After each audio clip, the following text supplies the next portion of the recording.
오늘 여러분 찬양대를 어떻게 즐기셨습니까? 예, 저는 다 일어나서 부르라는 거를 못 봤어요. 근데 보니까 갑자기 소리가 커졌어요. 그래가지고 이게 웬일이냐 그러고 봤더니 다 일어서셔서 노래를 부르는데 마치 한 100여 명 이상의 거대한 찬양대가 노래를 부른 것 같은 감동을 받았습니다.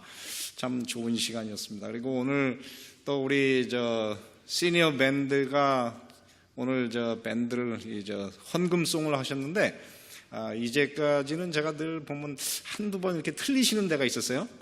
근데 오늘은 끝까지 거의 찾을 수가 없었어요. 끝까지 매끄럽게 잘 들렸습니다. 그래서 우리 시니어 밴드도 계속 성장하고 있는 모습을 보게 돼서 아주 좋았습니다. 오늘 또 이렇게 예배 시간에 많은 분들, 특별히 성만찬 예식을 위해서 많이 와주시고, 특별히 또 저희 교회를 방문해 주신 여러분, 예수 생명운동, 예수님의 그 말씀을 그리스도인의 삶에 우리가 어떻게 적용할 수 있을까, 이런 주제를 가지고 지금 LA 쪽에서는 여러분들에게 큰 선풍을 일으키고 있는 그런 그 소그룹 운동입니다. 그래서 저희 교회에서도 이번에 이분들의 그 말씀을 잘 들으시면 예수님의 말씀이 우리에게 정말 가깝고 또 우리 삶에 실천할 수 있는 것임을 느낄 수 있는 그런 좋은 기회가 될 것입니다. 잘하면 우리의 삶에 큰 변화가 시작되는 그런 시간일 수도 있습니다. 그래서 여러분 오늘 저녁 그리고 다음 주 일요일부터 내일 일요일부터 수요일까지 저녁 7시 반에 있는 이 집회에 많은 분들이 참여하셔서 큰 유익을 누리시게 되기를 간절히 바라겠습니다. 오늘은 아브라함의 믿음과 인내를 본받아라고 하는 제목으로 여러분들에게 말씀을 드리겠습니다. 우리 다 같이 히브리서 6장 11절부터 20절에 있는 말씀을 읽겠습니다. 여러분 실내가 조금 추운 것 같은데 우리 집사님들께서는 온도를 그래도 시원한 건 좋지만은 우리 어르신들이 감기 걸리면 안 되니까 이렇게 잘 좀 조절해 주시면 좋겠습니다. 6장 11절부터 20절에 있는 말씀 우리 한번 이 말씀이 저는 이 히브리서의 말씀을 보면 볼수록 참 깊은 것을 담고 있다 이런 생각을 합니다. 이번 한 주도 이 말씀을 가지고 처음에는 굉장히 쉽다 그랬는데 이 말씀을 공부하면서 너무 어렵다 이렇게 제가 공부를 하다가 마쳤습니다. 그러나 그 말씀 속에 있는 그 은혜가 너무 크기 때문에 우리 함께 이 말씀을 좀 주의 깊게 보시면서 은혜를 좀 나누게 되시길 바라겠습니다. 히브리서 6장 11절부터 20절에 있는 말씀, 우리가 간절히 원하는 것은 너희 어떤 사람이 각 사람, 이거는 소수의 사람, 어떤 원하는 사람만 해야 될 것이 아니고 누가요?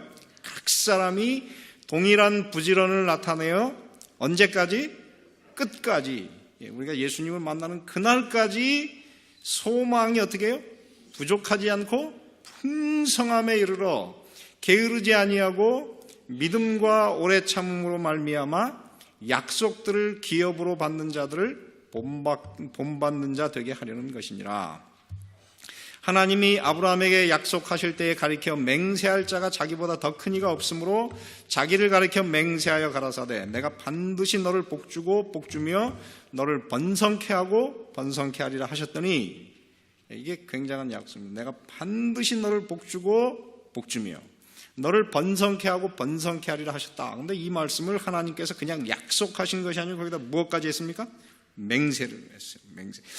저는 이 말씀이 무슨 뜻인지 알았는데 공부하다 보니까 굉장한 의미가 있었습니다. 15절, 저가 이같이 어떻게 하여 오래 참아 약속을 받았느니라. 사람들은 자기보다 더 큰 자를 가리켜 맹세하나니 맹세는 저희 모든 다투는 일의 최후 확정이니라. 우리가 이 소망이 있는 것은 영혼의 닷 같아서 튼튼하고 견고하여 휘장 안에 들어가나니 그리로 앞서가신 예수께서 멜기세덱의 반차를 쫓아 영원히 대제사장이 되어 우리를 위하여 들어가셨느니라. 우리가 지난주에 혹시 안 오신 분들이 계실까봐 제가 여러분들에게 요약을 드리겠습니다. 지난주에는 우리가 어떤 이야기를 했습니까? 우리가 다 예수님을 믿은 지 이제 한 30년이 넘어서 다 무엇이 되어야 하지만은 마땅히 선생이 되어야 하고 다른 사람들에게 이 말씀을 가르칠 수 있는 그런 분들이 되어야 하지만은 여전히 그 단단한 음식을 먹지 못하고 젖을 먹는 연약한 어린아이와 같은 그런 그리스도인이 되었다, 이렇게 말씀을 했습니다. 그래서 그때 이 그림이 굉장히 인기가 있었습니다. 저는 이게 얼마나 인기가 있었는지 모르는데 여러분들이 이 말씀을 하세요. 그래서 우리가 다 어떻게 해요? 외모는 누구인데 어른이지만은 여전히 어떻게 해요? 어린아이의 옷과 젖꼭지를 물고 있는 그런 사람과 같다, 이렇게 하겠어요. 그래서 오늘 이 그리스도, 이 히브리서 6장에서는 뭐라고 했습니까? 우리가 이제는 도의 초보를 다 어떻게 하고 버리고 뒤에 남겨두고 온전한 데를 향하여 앞으로 나아가자. 그래서 그리스도인들은 이 성경에 나와 있는 영적인 영양가가 풍성한 단단한 식물을 먹어야 된다. 그래서 이 단단한 식물을 먹어야 되는 이유가 무엇이라고 그랬습니까? 거기 한 4가지 이유가 있습니다. 첫째, 어린아이가 젖꼭지를 물고 있는 것은 당연하지만 어른이 젖꼭지를 물고 있으면 어떻습니까? 징그럽습니다. 그죠? 그래서 그렇게 우리가 단단한 음식이 필요한 이유는 첫째, 영적인 무엇에 게으름에 빠지지 않고 예수님을 처음 믿을 때 가졌던 그 부지런함을 언제까지? 재림 때까지 유지하여 약속을 받기 위해서. 두 번째는 무엇에 빠지지 않기 위해서? 배도에 빠지지 않기 위해서. 사람들이 왜 배도에 빠지는가? 그것은 어느 순간인가 이 하나님 말씀이 재미가 없어져요. 그래서 재미가 없어지기 때문에 그냥 어떻게 해요? 그날이 그날 같은 그런 삶을 살다 보면 어느 날 어떻게 해요? 이 도를 부인하는 그런 자리에까지 이르게 된다. 세 번째, 인간의 마음밭에 무엇이 자랍니까? 농부가 소망하는 채소가 자라서 하나님의 복을 받게 하고, 반대로 저주의 상징인 가시와 엉겅퀴가 우리 마음속에서 어떻게 해요? 자라지 않도록 하기 위해. 제가 이 그리스도인들을 바라보면 어느 순간인가 영적인 성장이 탁 멈췄어요. 그래서 거기 때 그들의 마음을 보면 어떻게 해요? 가시와 엉겅퀴가 자라는 모습을 봅니다. 참 그런 분들을 그 속에서 나오게 하려고 하면 참 어려워요. 참 힘든 일이 많습니다. 여러분 그렇게 되지 마셔야 돼요. 네 번째, 시험을 받아 어떻게 되었습니까? 순종을 배워 온전케 되신 그리스도를 어떻게 했습니까? 본받아. 온전하고 장성한 그리스도인으로 어떻게 해요? 성장하기 위해서 우리는 단단한 음식을 먹어야 된다, 그렇게 이야기했습니다. 그래서 제가 이 글을 읽으면서 제 마음속에 드는 제 좋아하는 목사님이 하나 생각이 났습니다. 여러분 이분이 누군지 아시죠? 이분이, 제가 왜 이분을 좋아하느냐면 나이도 저보다 많지만 참 배울 것이 많은 선배님인데 특별히 제가 만난 목사 중에서 제일 행복한 사람이에요. 정말 이분은 행복해요. 그래서 왜 그렇게 이 사람의 그 행복의 비결이 무엇인가? 그래서 제가 이제 지난 한 2주 전에 통화를 했어요. 제가 그분이 심우하던 LA 중앙교회 가서 이제 그 교회가 참 좋은데 왜 떠나셨습니까? 제가 이 얘기를 하느라, 제가 사실은 샬롯 교회 소개를 해줬기 때문에 좀 미안한 마음도 있고, 그래서 이제 전화를 했어요. 그랬더니 이분이 자기는 좋대. 근데 왜 좋은가 그러면서 이분이 자랑하는데 뭘 자랑하느냐면 새벽 4시에 일어나서 새벽 묵상을 하는 시간이 너무 좋다. 너무 좋은 그 감격이 하루 지속되니까 이분은 행복해요. 그러면서 돈이 있으면 자기가 그동안 목회를 하면서 그 새벽마다 새벽 묵상, 하나님의 말씀을 읽었던 그 감동들을 좀 다 모아서 책으로 좀 내고 싶다. 근데 돈이 없어서 못 내는데 좀 누가 도와주면 좋겠다. 그래서 당신의 소망이 꼭 이루어지길 바랍니다. 제가 그렇게 기도했습니다. 돈 있으면 좀 투자하십시오. 그래가지고 그 감격을 여러분들도 한번 좀 보시면 좋겠습니다. 여러분 그리스도인들은 그 감격이 사라지는 순간 어떻게 해요? 게으르고 나태해지고 하나님의 말씀에서 멀어지게 됩니다. 이제 오늘은 이 지난주에 그 말씀에 연결해서 이 말씀을 바탕으로 해서 시작되는 말씀입니다. 이 오늘 주는 오늘 주제의 말씀을 한마디로 요약하면 무엇인지 아십니까? 이 명제를 지금부터 조시는 분 없죠. 이건 기억하고 주무셔도 돼요.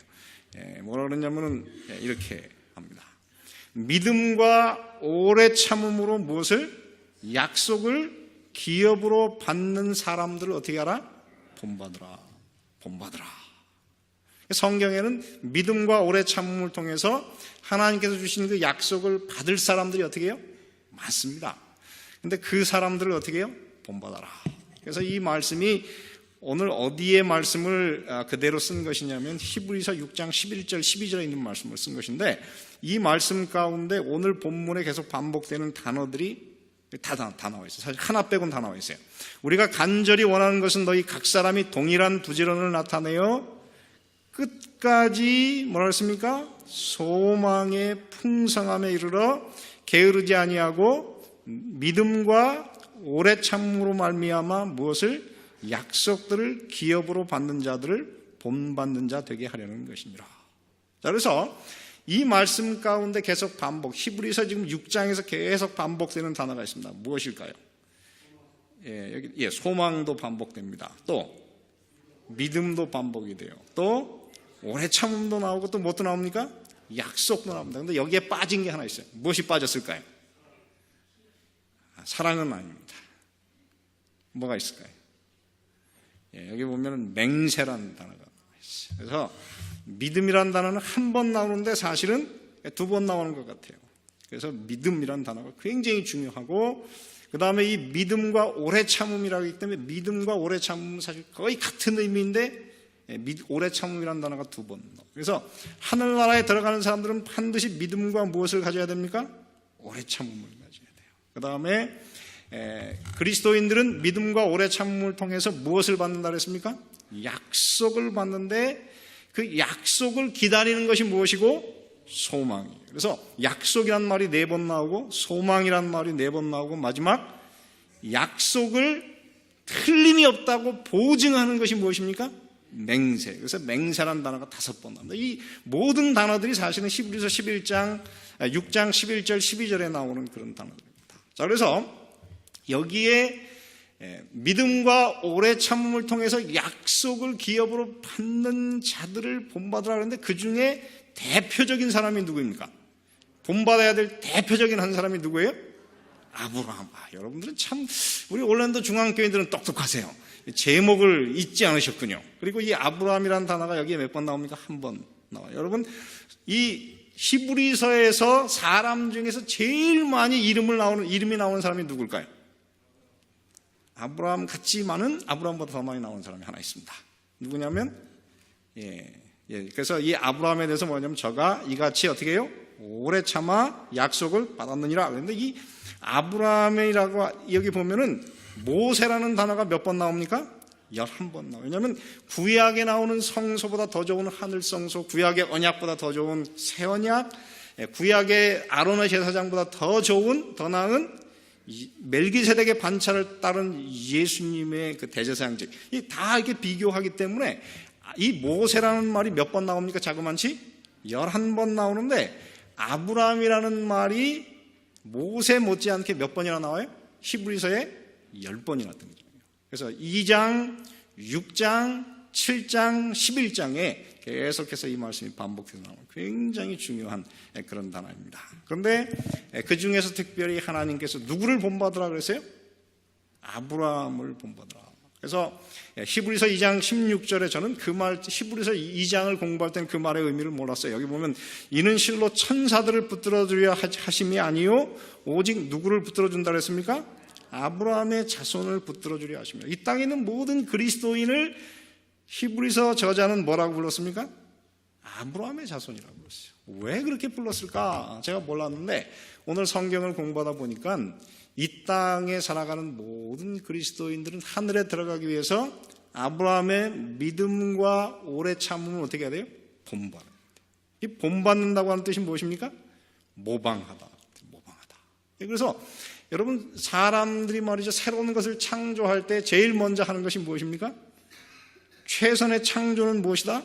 모방이다. 그래서 아브라함을 모방함으로 인해 가지고 우리가 어떻게 돼요? 아브라함과 같은 사람이 될 것이다. 오늘 이렇게 이야기를 하고 있습니다. 그래서 이 아브라함이라고 하는 사람은 히브리서에서 어떤 사람이냐면 믿음과 오래 참음의 하나의 표본입니다.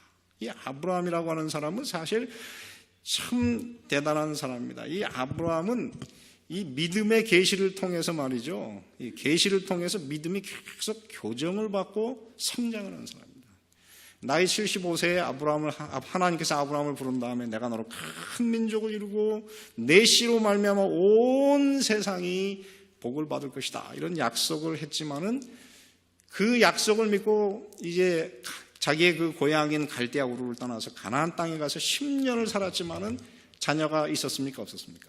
없었어요. 그래서 창세기 15장에 보면은 10년이나 지난 다음에도 대답이 없으니까는 아브라함이 실망을 했어요. 그래서 하나님을 만났을 때 뭐라 했냐면은 여호와께서 제게 후사를 주지 아니하였으므로 내 집에서 큰, 여기서 이렇게 성장한 내 종이 뭐가 될 것이라고요?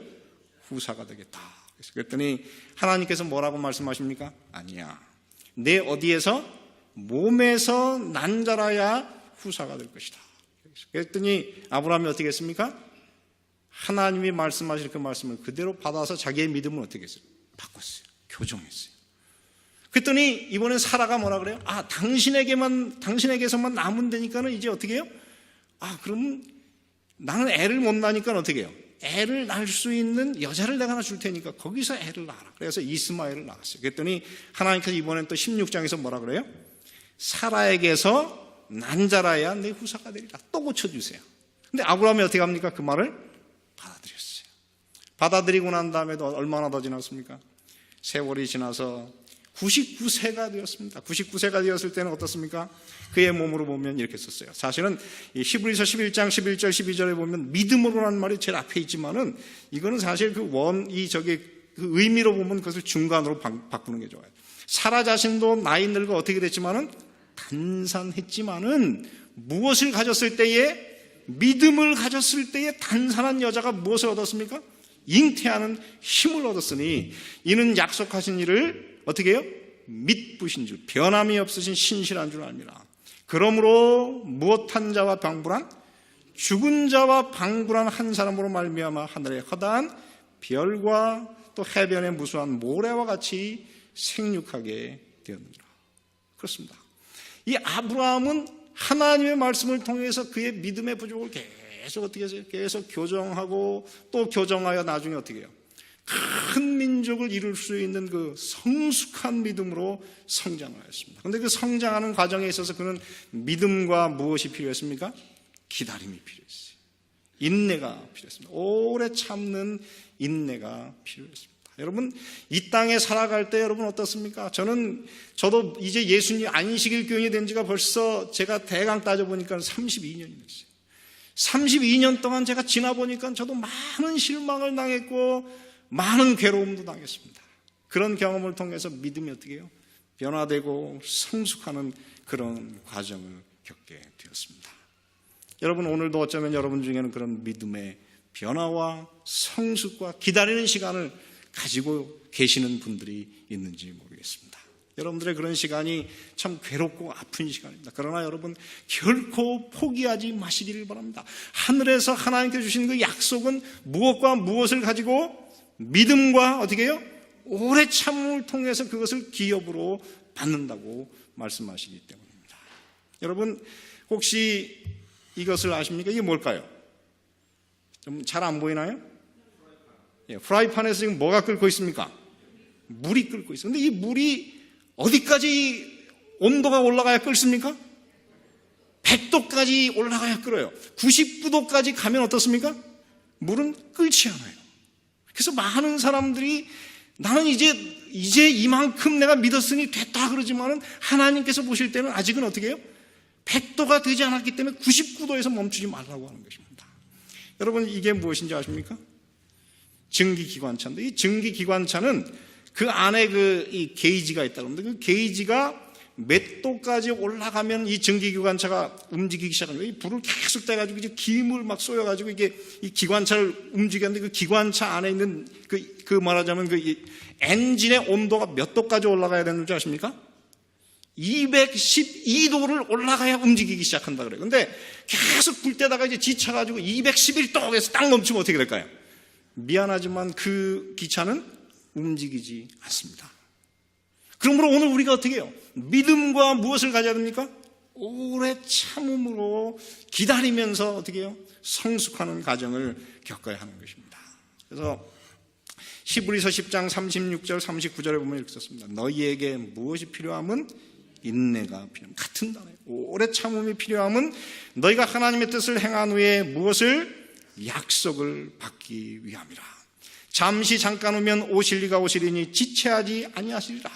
오직 나의 의는 믿음으로 말미암아 살리라. 또한 뒤로 어떻게 하면, 물러가면, 물을 데우다가 99도에서 멈추면 내 마음이 저를 어떻게 할 거라고요?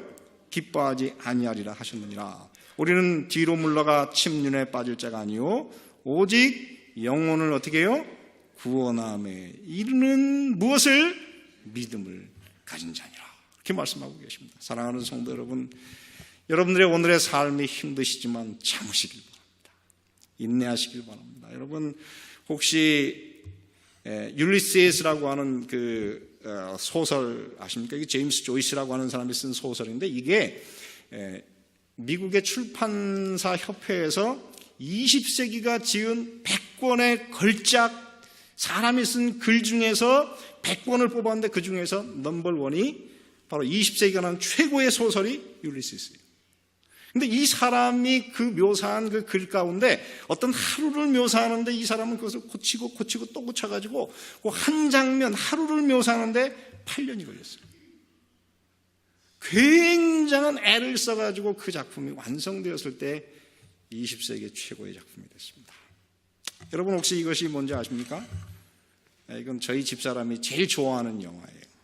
저한테 몇 번 보자 그랬는데 난 졸려가지고 계속 찼어요. 근데 이 바람과 함께 사라지다라고 하는 이 소설을 쓴 사람이 누구입니까? 마가렛 미첼. 어르신들도 이렇게 잘하시네. 근데 여러분 이 소설을 쓰는 마가렛 미첼이 그 재료를 모으는데 몇 년이 걸렸는지 아십니까? 소설이, 이 걸작 소설이 나오는데 이 재료를 모으는 데만 자그만치 20년이 걸렸어요. 그렇습니다. 여러분 이 땅에서 위대한 역사는 항상 오래 참음과 인내를 통해서 이루어지는 것입니다. 신앙도 마찬가지예요. 여러분 얼마나 예수님을 믿으셨습니까? 이제 한 50년 믿었으니까 이제 그만 믿자. 안 돼요. 어떻게 해야 됩니까? 증기기관차가 움직일 때까지, 약속을 어떻게 할 때까지, 기업으로 받을 때까지 끝까지 인내하시고 기다리시고 여러분들의 믿음을 성숙해 가시는 그런 그리스도인들이 되시길 간절히 바랍니다. 제가 보면 우리 교인들 보면 이 시즈널 멤버가 있어요. 교회에 어떤 때는 왔는데 보면 없어. 근데 여러분 그럴 때 제일 속 타는 사람이 누군지 아십니까? 예수님 다음으로 김순태가 속이 타요. 왜 안 오실까? 근데 여러분 그러면 여러분 어떻게 돼요? 인내가 부족한 거예요. 여러분 우리가 믿음과 인내를 계속 키워가지고 어떻게 해요? 이 믿음이라고 하는 걸작품이 나올 때까지 여러분 끝까지 기다리시게 되기를 간절히 바랍니다. 그 다음에 보면은 오늘 여기에 참 재미있는 일이 있습니다. 뭐냐면은 하나님이 아브라함에게, 그 믿음의 조상인 아브라함에게 하나님께서 어떻게 했어요? 약속하실 때 뭘 했습니까? 맹세를 했다. 그래서 이게 굉장히 이 히브리서를 기록하는 이 저자는 굉장히 이 사실에 주목해가지고 이 사실을 인용했어요. 한번 보시기 바랍니다. 히브리서 6장 13절부터 14절에 있는 말씀인데, 하나님이 아브라함에게 약속하실 때 가리켜 무엇할 자가 없다 그랬어요? 맹세할 자가 자기보다 더 큰 이가 없으므로 자기를 가리켜 못했어요? 맹세하여 가라사대 내가 반드시 너를 복주고 복주며 너를 번성케 하고 번성케 하리라 하셨더니, 이 말씀이 어디서 나온 말씀이냐, 무엇에 기초하고 있는지 아십니까? 이것이 창세기 22장 16절 17절에 있는 말씀이에요. 여러분 한번 보시기 바랍니다. 창세기 22장 16절 17절에 보면 여호와께서 가라사대 여호와께서 이르시기를 내가 누구를 가리켜? 나를 가리켜 맹세하노니. 여러분 내가 나를 가리켜 맹세하는 사람이 있습니까? 사람은 할 수가 없어요. 이 맹세라고 하는 것은 항상 어떻게 하는 게, 이건 여기 있는 것이 좀 다음에 이게 다 그 얘기인데, 이게 굉장히 이 히브리서의 저자에게는 굉장히 이게 아주 인상적인 장면. 내가 나를 가리켜 맹세했다. 이게 왜 그런가 그랬더니 그 다음에 이렇게 썼습니다. 사람들은 자기보다 어떻게 했습니까? 더 큰 자를 가리켜 맹세하는데 하나님보다 더 큰 사람이 없으니까 하나님께서 누구를 불러서 맹세했습니까? 자기를 가리켜 맹세했어요. 그 다음에 맹세는 여기 뭐라고 하냐면 저희 모든 다투는 일에 뭐라고 했습니까? 최후 확정이다. 즉 두 가지 서로 다른 의견이 있을 때에 어떻게 해요? 내가 잘 안 믿어질 때 여러분 어떻게 해요? 너 그거 맹세할 수 있어? 그럼 어떻게 돼요? 진짜이면 어떻게 합니까? 맹세한다. 하나님 앞에 내가 맹세한다 그러지만 여러분 확실하게 거짓말이면 어떻게 돼요? 이상합니다. 저도 그런 얘기. 너 맹세할 수 있어. 근데 거짓말을 했거든요. 그랬더니 맹세를 할 수가 없더라고요. 근데 여기서 보면은 이 맹세라고 하는 것은 무엇입니까? 모든 다투는 일에 뭐라고 했어요? 최후 확정입니다. 그 다음에 17절에 보면 하나님은 약속을 기업으로 받는 자들에게 그 뜻이 어떻게 해요? 변치 아니함을 충분히 나타내시려고 그 일의 맹세로 보증하셨다. 그렇습니다. 여러분, 하나님께서 오늘 우리에게 주신 성경의 모든 약속은 어떤 약속입니까? 그거는 맹세로 보증할 수 있는 최후 확정, 변치 않는 그런 약속입니다. 그러므로 하나님께서 주신 그 약속을 기다리는 것은 오늘 여러분들에게 결코 손해가 아니고 그것은 반드시 이루어지실 사건이므로 여러분이 성경 말씀을 따라서 사시는 그런 그리스도인들이 되시기를 간절히 바랍니다. 여러분, 오늘 이 히브리서에서 보면은 바로 그 기다림, 이 기다림이 있다고 하는 것이 오늘 그리스도인들에게 얼마나 소중한지를 이야기해 주고 있습니다. 여러분, 기다림이, 즉 소망이 오늘 있는 것이 우리에게 얼마나 중요합니까? 제가 시간 있기 때문에 중간을 좀 빼겠습니다. 그런데 여기 보면은 그렇게 썼습니다. 이는 하나님이 거짓말을 하실 수 없는 두 가지 변치 못할 사실을 인하여, 여기 보면 하나님이 거짓말할 수 없는 이 두 가지 변치 못할 사실이 무엇입니까? 이것에 대해서 제가 많이 찾아봤어요. 성경에 분명히 잘 안 나와 있는데 가만히 찾아보니까는 하나님께서 한 번 말씀하시면 절대 변하지 않는 두 가지가 있다래요. 그것이 무엇입니까? 약속과 또 하나는 무엇입니까? 맹세. 이 두 가지는 절대 변하지 않을 것이라. 그래서 이 두 가지를 기다리는 오늘 우리는 소망을 가진 사람들. 근데 소망을 가진 사람들이 여기 뭐라고 했냐면은 사실 앞에 있는 소망을 얻으려고 뭐라고 했습니까? 피하여 가는 우리로 큰 안위를 받게 하려 하십니다. 여기서 이 피하여 간다고 하는 말의 뜻이 무엇입니까? 저도 이 말을 잘 몰랐는데 한 주석가가 참 기가 막히게 주석을 했어요. 뭐라 그러냐면 이거는 도피성의 개념이다. 도피성. 여러분, 이 도피성이라고 하는 것이 무엇입니까? 부지 중에 다른 사람의 생명을 어떻게 해요? 죽인 사람이 자기의 생명을 구원하기 위해서 어떻게 해요? 대제사장이나 레위 지파나 제사장들이 머물고 있는 이스라엘에 정해진 6개의 성을 향해서 어떻게 해요? 생명을 구하기 위해서 어떻게 해요? 앞으로 전진해가는, 도망가는 그곳이 바로 도피성입니다. 이 도피성을 가는 그 뒤에 보면 누가 있어요? 그의 생명을 죽이기 위해서 따라오는 피의 보수자가 그를 따라오고 있습니다. 그래서 이 사람이 살려고 하면 그 사람이 미치기 전에 어디로 들어가야 돼요? 이 도피성 안으로, 그를 기다리고 있는 제사장과 함께 이 성 안으로 들어가요. 그래서 성 안에 머무는 사람은 어떤 사람입니까? 안전. 그래서 오늘 이 땅에 우리가 이 살아가는 이 세상이 무엇과 같으냐면 우리의 생명을 노리는 이 세상과 같아요. 그래서 오늘 우리 마음속에 이 소망을 가지고 하나님께서, 이제 예수께서 들어가신 지성소, 다시 말해 그 휘장 안으로 들어가는 그 경험이 마치 뭐와 같은 거예요? 도피성 안으로 들어가는 것과 같은 그런 경험입니다. 그 다음에 이곳에 또 한 가지를 뭐라 그랬냐면 이렇게 썼어요. 여기 있습니다. 6장 19절부터 20절에 우리가 이 소망이 있는 것은 무엇과 같다 그랬습니까? 영혼의 닷 같아서 튼튼하고 견고하여 무엇 안에? 휘장 안에 들어가나니. 그리로 앞서가신 예수께서 멜기세덱의 반차를 쫓아 영원히 대제사장이 되어 우리를 위하여 들어가셨느니라. 이 기다리는 소망, 이 약속을 기다리는 소망은 무엇과 같다 그랬습니까? 닷과 같다. 영혼에게 닷과 같다. 저는 이 표현이 얼마나 아름답고 적절한 표현인지 제가 잘 몰랐어요. 근데 공부하다 보니까 이거는 문학적으로 어떻게 이렇게 아름다운 표현을 쓸 수 있을까? 제가 참 감동했어요. 근데 여기 보면은 여러분, 우리가 예수님께서 주신 약속을 기다리는 그 소망은 무엇과 같다고요? 영혼의 닷과 같아서 우리를 어떻게 만듭니까? 튼튼하고 견고하고 흔들리지 않게 만들어서 휘장 안에 들어가게 한다. 그렇게 하겠습니다. 여러분, 바로 이것입니다. 이 닷이라고 하는 것이 무엇입니까? 이 닷이라고 하는 것을 한번 가만히 생각해 보십시오. 이 배는 무엇입니까? 배는 우리가 이 바다에서 무엇을 하기 위해서 없어서는 안 될 거예요. 그죠? 물고기를 잡기 위해서나 항해를 하기 위해서 반드시 우리는 무엇을 타야 돼요? 배를 타야 돼요. 그런데 이 배는 물 위에서 어떻게 돼요? 흔들려요. 안전하지 못해요. 그래서 우리가 사실 무엇을 하려고 하면 반드시 어떻게 해요? 흔들립니다.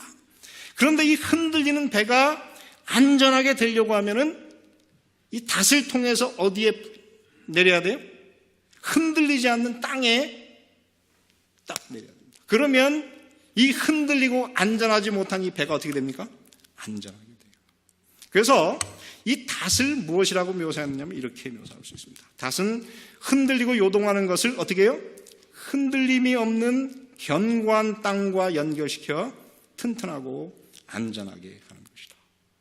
그렇습니다. 사랑하는 성도 여러분, 오늘 예수님께서는 이 성경에 우리에게 많은 약속을 주셨습니다. 특별히 히브리서 안에는 더 좋은이라고 하는 말이 13번 나오는데 그 많은 더 좋은 약속을 우리에게 주셨는데 그 약속을 기다리고 소망하는 것은 우리의 영혼에, 이 흔들리는 영혼의 무엇과 같아요?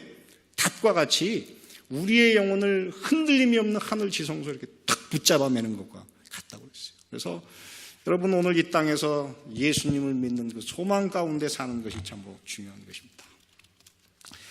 샤른이라고 하는 프랑스의 한 아주 유명한 사람이 있었는데 이 사람이 불행하게도 나폴레옹의 미움을 사서 감옥에 들어갔어요. 근데 감옥에 들어갔는데 문제는 처음에는 이제 이 사람을 동정했고 친구도 방문을 오고 그 다음에 가족도 방문을 왔지만 한 2년 지나니까 아무도 찾아오지 않아요. 아무도 이제 그는 밖을 바라볼 수가 없는 절망이 되었습니다. 그래서 어느 날 그가 이렇게 벽에다가 너무 절망스러운 나머지 이렇게 글을 썼습니다. 아무도 돌보지 않는다. 그렇게 절망 중에서 이제 세월도 잊어버리고 살고 있는데 어느 날 그 감옥 바닥 이 갈라진 틈에서 작은 식물이 하나가 이렇게 계속 자랐어요. 그 파란색을 바라보는 것만으로 너무 좋아가지고 이 간수가 이제 이 물을 주면은 다 마시지 않고 일부를 그 풀에다가 이렇게 물을 줘가지고 길렀대요.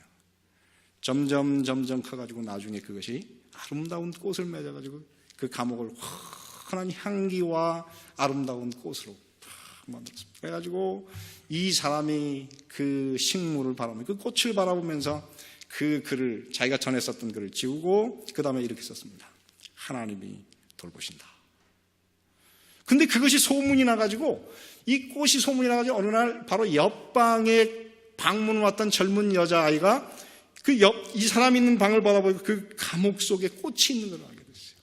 감탄을 해가지고 이 사람 저 사람한테 얘기해가지고 그것이 나중에 돌고 돌아가지고 나폴레옹의 부인 조세핀에게까지 들어갔다 그래요. 그 얘기를 듣고 이 조세핀이 굉장히 신기했습니다. 식물을 사랑할 수 있는 사람이라면 저 사람은 나쁜 사람이 아닐 것이다. 그래가지고 자기 남편 나폴레옹에게 이렇게 꽃을 기르는 사람이 있다면 우리 그 사람을 한번 내줘봅시다. 그래가지고 이 사람이 소망을 가지고 살던 이 사람에게 진짜 어느 날 석방이 돼버렸어요. 석방이 돼가지고 나갈 때 그는 그 꽃을 파가지고 집으로 가서 그 꽃을 자기가 사는 날 동안 잘 키웠다 그래요. 사랑하는 성도 여러분, 오늘 우리는 이 땅에서 예수님을 만나는 그날까지는 어떻습니까? 우리가 소망 가운데 기다리는 삶을 살고 있습니다. 여러분, 그 기다리는 삶이 쉽지 않습니다. 어려워요. 그러나 여러분, 우리가 이제까지 믿었으니 끝까지 인내하시고 좋은 일을 당하든 어려운 일을 당하든 이해할 수 없는 일을 당하든 여러분 끝까지 인내하시면서 예수 그리스도 만나는 그날까지 여러분이 소망의 인내를 가지고 우리 예수님 만날 때까지 기다리시고 인내하시고 승리하는 그런 그리스도인들이 되시기를 간절히 바랍니다.